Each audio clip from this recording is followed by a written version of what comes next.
everyone, and welcome back to another video, the T on NPD and relationships. So of course, before we get started, I want to invite you to hit that subscribe button, hit that follow button, and come follow me as we discover our destinies. To my new subscribers and new followers, welcome. To my tribe and family at large, hey, listen, welcome back. Thank you for visiting my media resource and finding value in something that I have to say. I appreciate your time. And if you like the content that I am bringing to you, why don't we let the YouTube community know?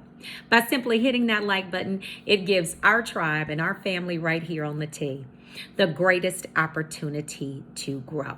So, of course, you know, I want to mention that I am a certified professional life coach. So if you are in need of life coaching services, I'd like to for you to please email me at theteaonnpd@gmail.com. That is theteaonnpd@gmail.com. Of course, I have to mention our Thursday night live, y'all, at 5 p.m. Listen, lots of eclectic energy, 5 p.m. Pacific Standard Time. That is 5 p.m. Pacific Standard Time. We have our Thursday night lives right here on the T, y'all. And I'm telling you, it is dynamic. We have a fantastic time here. I'd love for you to join us. Also, want to draw your attention to the community tab, where we have lots of great information about the channel, and our merchandise is also available here on the channel in the merch store. So let's get into this video, y'all. Yes, I am happy to be back in this seat. Okay, shooting the videos, and thank you to everyone that, of course, supported the efforts from our last live and all of the lives that we do each and every week. And thank you for your prayers and well wishes and travel. And as I went off to the conference in Seattle this weekend, we had a magnanimous time. So yes, video, let's talk about it. Let's talk about it.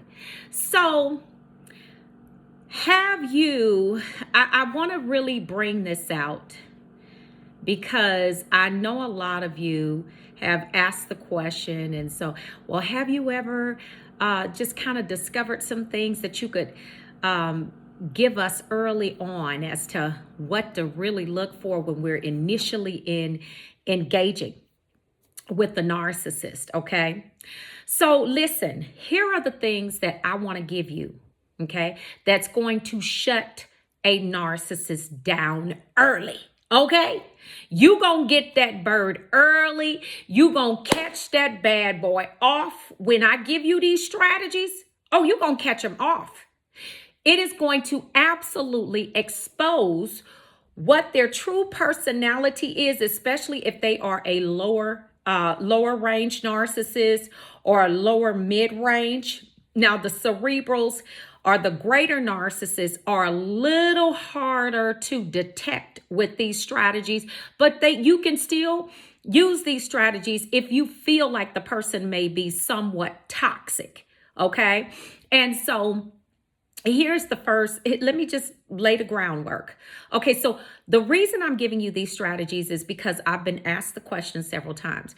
Okay, have you ever, put together anything that could give us a roadmap as to how to see these different things? And, we're caught up in all of this conversation, with these birds and, they're doing all of this. And, you got bells flying off over here, bells flying off over there. I mean, so the narcissist is going to come in with a fanfare, usually. If they are the charismatic ones, the ones that want to help, because they're going to come in one or two ways. They're going to either be the person that wants to just do everything for you and help you and, supposedly make your life better while trying to control you at the same time. Yeah, that part. Like I said, birds belong in the trees, not in your bed, okay? And certainly not in your home. Hello, somebody. Or they're going to come in as the victim. Oh, lowly me, they did this to me and they this and that. And it's always some crazy, outlandish story. So laying the groundwork. Here are the strategies, okay? These are strategies for shutting that narcissist down. Shutting them down. down, okay? Early on in your meeting with the narcissist. And this is going to be primarily focused around friendship type, relationship type things, okay? In a social setting, it's going to be a little bit different. If it's business partners, that's a whole nother video, or you could apply these principles to that as well. But this is what it's going to be focused on. Okay, so now listen. Most of you, when you've come into contact with a toxic person, i.e. a narcissist, usually what they're going to do is they're going to pull you in by some type of emotion, okay? Now, I'm getting ready to break this down for you. So here's the thing. This is what you need to look for. The first emotion, most of the time they're going to go for, if they are coming in either as a person that wants to help you, wants to do great things for you, they see a future with you, they're going to come in with some type of pity party, some type of story to make you feel sorry for them, okay? And what they have been through in their last relationship or last, whatever it was, situationship, addictionship, because we're talking about a narcissist, right? Okay, so they're going to come in either like a pity party. So they're going to come in with all of these details that are going to be really sad about what the person did for them. Number two, okay, they are going to come in with something just straight, just out of the gate, like ridiculous. Like, oh my God, like, are you really serious? That really happened to you? This is nuts. Okay, now mind you, situation number one, they're running an empathy test, okay? They're running an empathy test with that sob story. Situation number two, they're checking to see how engaged you would be in the story that they're telling you about something outlandish that may have happened to them, okay? Now, number three, they will tell you something that is something maybe that's not really sad, but it's something that happened that may spark something in you, because if you've had conversation with them about things that you absolutely hate, or that anger you, they're going to bring that very thing to you. And this is early on. They're going to tell you a story about something like that to see how engaged and how much reaction they can get out of you with that. Okay. So first scenario, they're running an empathy test. The second scenario, they are trying to see how engaged you're going to be in the shock value of that story that they're giving you, okay? And then in number three, they're just overall gauging you, trying to see how engaged you're going to be in the conversation, how much emotion you're going to allow them to have access to. You see that, right? How much emotion are you going to allow them to have access to? Because it's all about your emotion, family. It's all about your emotion, okay? So let's not forget that. That is their fuel. But how you shut them down, okay? I'm getting ready to give you, getting ready to give you carte blanche on how you shut them down. So this is what you have to do. Usually when they tell you a sob story, it's a sob story with very vivid, explicit details. If they're telling you a story for shock value, they're going to be very vivid, explicit details. If they're telling you any type of story, as in scenario number three, they're going to be maybe not so vivid, but they are going to be pretty explicit details, okay? So here's what you do. And I told you all before, this right here is what's super important, okay? You got to let these birds, anyone that you come in contact with, Okay. And I said it and I mean it, because this is the way that we are getting caught up with these birds, is because we show them way too early that we have sympathy, we have empathy, and they lock into that because they already have a radar up and that you came up on the radar. So all they're doing is testing to see if their radar is still on point the way that it has been in the past.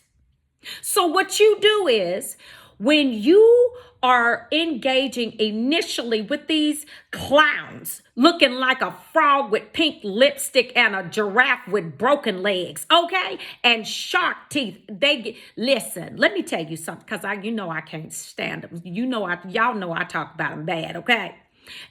Looking like a baby chicken under that wig. If you don't get out of my face, listen, y'all, this is how you shut them down. When they're sitting there having conversation with you, 9 times out of 10, a narcissist is going to want to have conversation with you face to face. Okay. They want to have face-to-face conversation is because they want to read your body language. They want to see what's happening in your eyes, because your eyes are the window to the soul. Okay. Now, we're talking about these strategies that I'm going to give you is like gray rock on a whole nother level. Okay. So we talk about gray rock. We talk about removing the emotion, okay, out of this situation. Now, it's not just enough to remove the emotion, okay? You have to really be able to control your body language. And this is why I say that soul mastery is so important, because when you do these techniques and you learn to control the emotion that's coming out of your mouth, that is coming forth out of your eyes and your body language, this is all a part of the soul mastery that I'm talking about and that we speak about in the live streams, okay, on Thursday nights. This is all a part of it. But when they're starting in with their sob story, this is your look. And they're telling you everything that's happening, and all of the different explicit, vivid details, whether it's the sob story, the story that they're giving you for shock value, because all they're looking for, y'all, this is all they're looking for, is some type of emotion. Let me see it in their eyes. If I could just see it in their body. I need emotion. Oh, this is what they need from us. This is your look, game face. So-and-so, this and that, and blah, blah, blah, this happened and everything. And they're just going on and on. They're just going on and on. This is the way you're looking.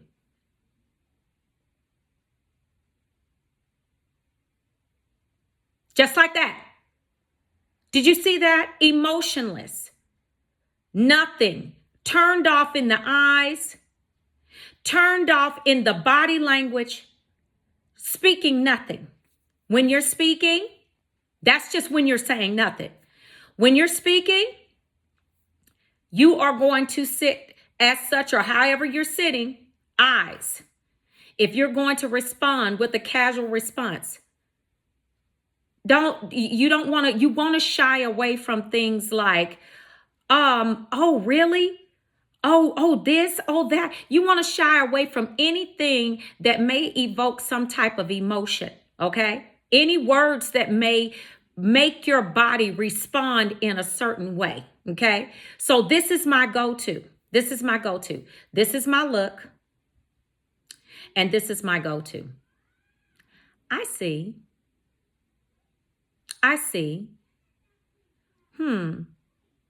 That sounds really different. I can understand why you may have felt that way. I see. Great point. That's it. That's it, and that's all. Because what you're doing, okay, let me explain to you. In the shutdown process, you saw no emotion in the eyes. Now, I've had to practice this thing a long time, okay? No emotion in the eyes. And I still... at times, it still gets difficult to really, especially if the story is really intense and about something that really bothers me, that is and I can't say that I'm successful all the time, but I'm just giving you kind of the way that you need to structure yourself and try to model yourself when you think that you may be in contact with a person like this, okay? Is that your phrases need to be short, very short. I see. I can understand how that could make you feel that way. Understood. Understood.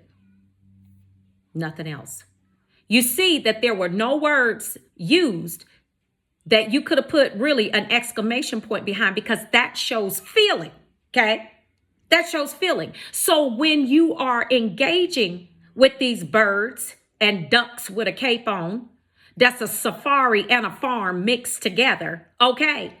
You can really expose them by not giving them that emotion, whether it's in conversation or whether it's in body language. This is absolutely how you can shut them down. But you gotta learn, especially my empaths out there, you have to learn how to master your emotions, which is what? Nothing more than soul mastery.